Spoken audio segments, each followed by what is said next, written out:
Assalamualaikum warahmatullahi wabarakatuh. Pada kesempatan kali ini, kelompok kami akan menjelaskan terkait reaksi aglutinasi antigen dan antibodi yang mengacu pada suatu jurnal berjudul Evaluasi Antigen Terkonjugasi Fluorescent Beads untuk mengidentifikasi sel B spesifik antigen. Seperti yang kita ketahui bersama, bahwa saat ini banyak penyakit yang telah berkembang dan dapat mengganggu kesehatan manusia, sehingga diperlukan suatu studi untuk dapat memberi solusi dan mengatasi gangguan tersebut. Studi tentang kekebalan humoral dapat menjadi hal utama untuk bisa memahami bagaimana penyakit-penyakit yang mengganggu kesehatan manusia, faktor penuaan, hingga studi ini dapat memberikan informasi mengenai respon imun inang terhadap patogen atau hal yang menyebabkan gangguan kesehatan. Studi ini juga dapat membantu menginformasikan intervensi medis seperti pemberian vaksin untuk pencegahan atau perawatan terapi. Sebagian besar antibodi yang digunakan adalah chimera sepenuhnya tikus atau perbandingan tikus manusia, karena pemberian antibodi sepenuhnya manusia justru memberikan kemungkinan yang lebih kecil untuk dapat menginduksi respon antibodi. Kemudian pengamatan terhadap sel B manusia yang dapat mengenali antigen secara spesifik tidak hanya dapat memberikan informasi terkait proses identifikasi, cloning, dan produksi antibodi monoklonal, namun juga dapat mengevaluasi reaktivitas dan respon imunologis terhadap antigen tersebut. Sel B dapat menjadi sumber antibodi yang spesifik untuk antigen tertentu guna proses diagnostik klinis ataupun aplikasi terapi. Poin penting dalam proses pemilihan sel B spesifik terhadap antigen tertentu adalah ekspresi dari rekombinan antibodi dan evaluasi mengenai sifat pengenalan antigennya. Dari berbagai pendekatan yang telah ada saat ini, semuanya melalui suatu proses yang cukup rumit, sehingga dikembangkan satu pendekatan yang tidak memerlukan pendekatan ex vivo, stimulasi, cloning, ataupun pengambilan supernatan kultur sel, melainkan pendekatan ini menggunakan fluorescent tetramers yang telah dimodifikasi. Dalam penelitian ini, dijelaskan desain metodologi berbasis bit untuk mengidentifikasi sel B tunggal yang mengekspresikan antibodi untuk mengkloning, serta memproduksi antibodi yang spesifik terhadap suatu antigen. Prinsip kerja dari metode ini adalah penyortiran sel teraktivasi fluoresen secara langsung, kemudian dilakukan pengurutan, cloning pada daerah variabel heavy chain and light chain, kemudian pengujian reaktivitas antigenik dan klon antibodi yang dihasilkan. Secara umum, langkah yang akan dikerjakan pada jurnal ini adalah sebagai berikut. Kemudian material yang pertama yang digunakan berdasarkan jurnal ini adalah sel imun yang didapatkan dari seorang sukarelawan yang merupakan pasien pengidap penyakit melanoma ganas dengan mengisolasi darah vena pasien tersebut.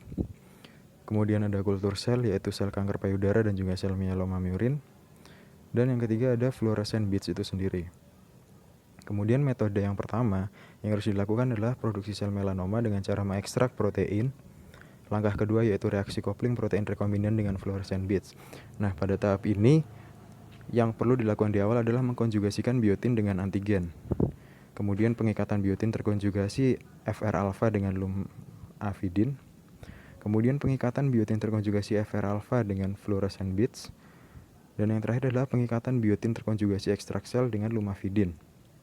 Setelah tahap-tahap tersebut terlaksana, tahap selanjutnya adalah melakukan uji, seperti uji yang ini adalah untuk memastikan bahwa FR alpha atau HER2 telah berikatan dengan permukaan beads dengan cara beads diberi antibodi spesifik terhadap FR alpha atau HER2.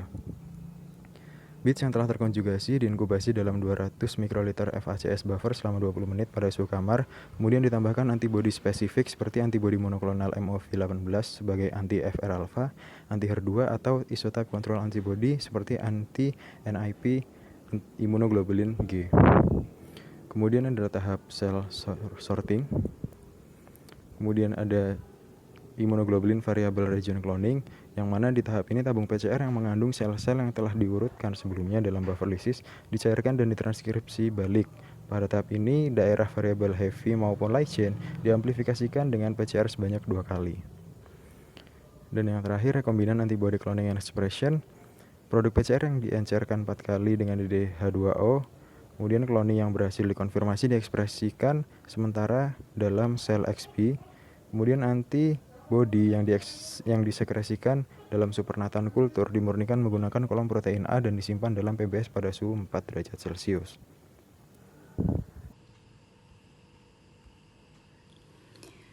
Figur 1 menjelaskan alur identifikasi sel B tunggal pengekspresi antibodi anti-FR alpha dengan antigen FR alpha terkonjugasi fluorescent beads.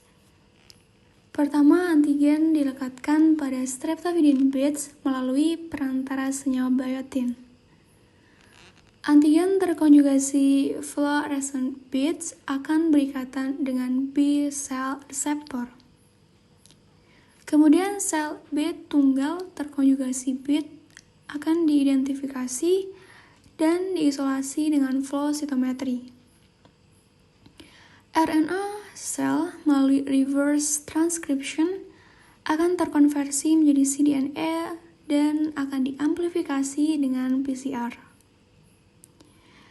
Daerah variabel heavy change dan light change yang cocok dengan antibodi anti-FR alpha akan dikloning menggunakan plasmid yang berisi rekaman daerah variabel heavy change dan light change manusia. Hasil antibodi tersebut akan diekspresikan dalam sistem ekspresi sel manusia, kemudian akan dimurnikan dan diuji untuk pengikatan antigen.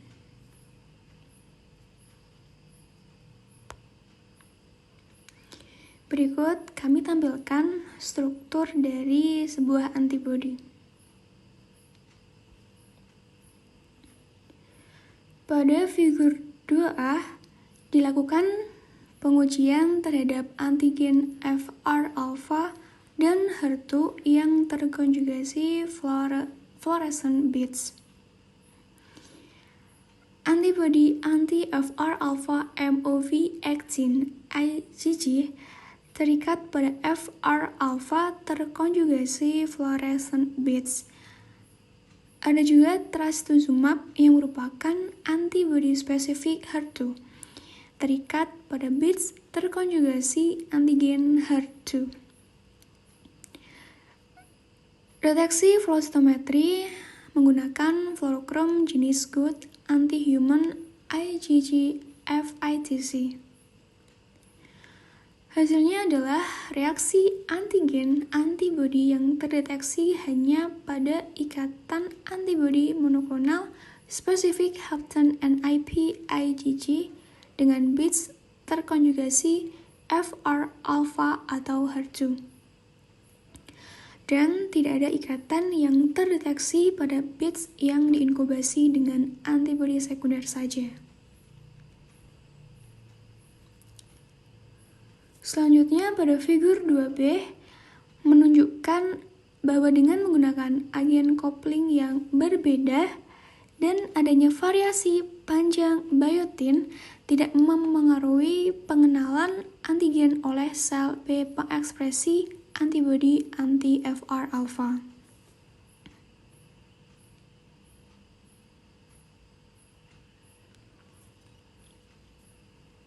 Histogram hasil flow cytometry pada figur 3 ini merepresentasikan bahwa antibodi MOV-18 mengenal sel-sel kanker IgROV1-FR, tetapi tidak mengenal sel-sel kanker payudara MDA MB231-FR alpha.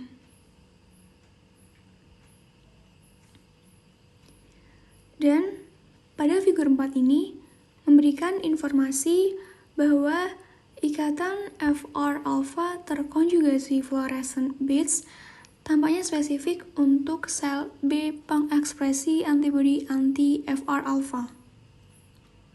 Evaluasi deteksi spesifik oleh antibodi sel B dalam sampel PBMC dengan fluorescence beads berlapiskan antigen.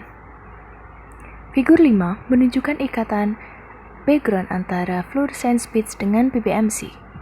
Bagian A menunjukkan antigen penghalang pengurangi ikatan background dari beads SAW 1,1 mikrometer dan beads ARET 0,8 mikrometer terhadap sel. Bagian atas merupakan ikatan non-spesifik terhadap PBMC, sedangkan bagian bawah merupakan background di sekeliling sel B.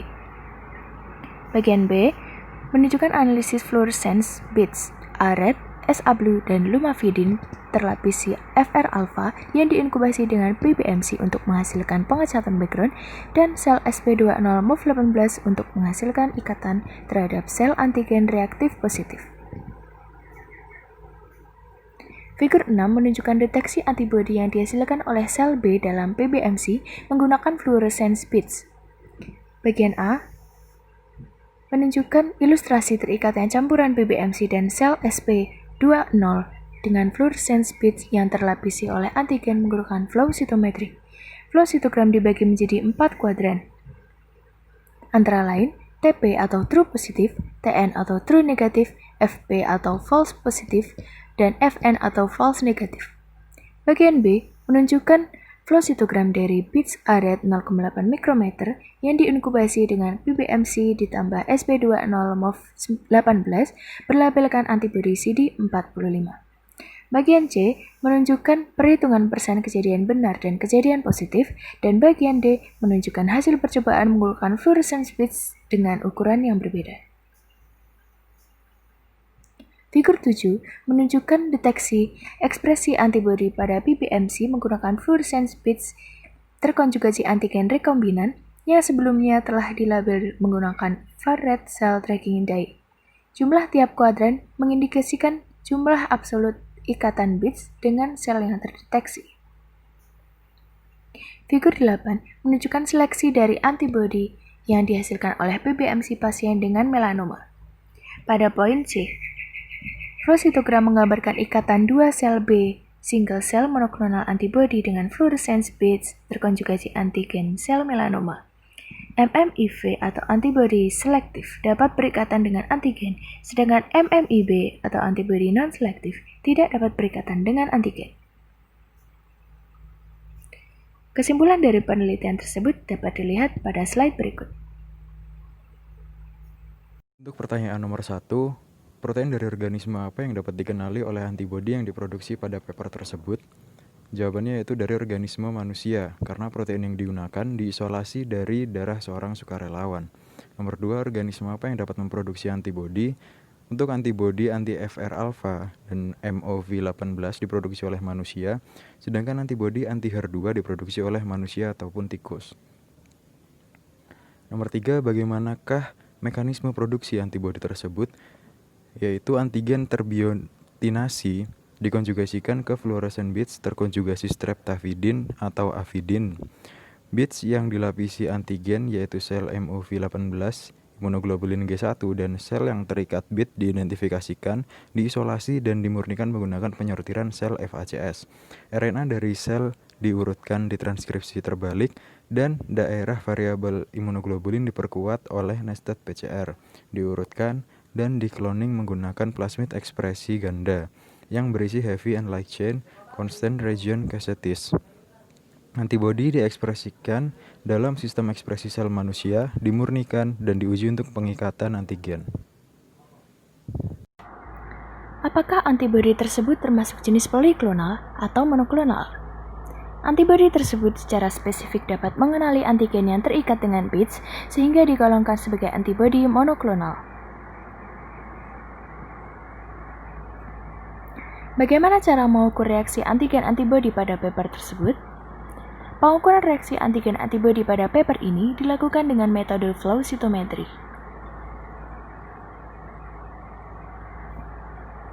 Bagaimana hasil pengukuran reaksi antigen antibodi tersebut? Beads berdiameter lebih kecil lebih memilih mengikat sel yang mengekspresikan antibodi anti-FR-alpha. Pemilihan sel B tunggal memungkinkan identifikasi daerah variabel yang cocok sesuai yang diharapkan dan memungkinkan cloning dan produksi antibodi monoklonal yang sesuai dengan sel tunggal. Bagaimana kesimpulan terkait reaksi tersebut? Sel pengekspresi antibodi yang dibubuhi PBMC mampu mengenali fluorescence beads yang terkonjugasi dengan antigen spesifik. Metode menggunakan beads protokol dapat digunakan untuk deteksi yang berkaitan dengan sel B pada manusia. Sekian penjelasan dari kami. Terima kasih.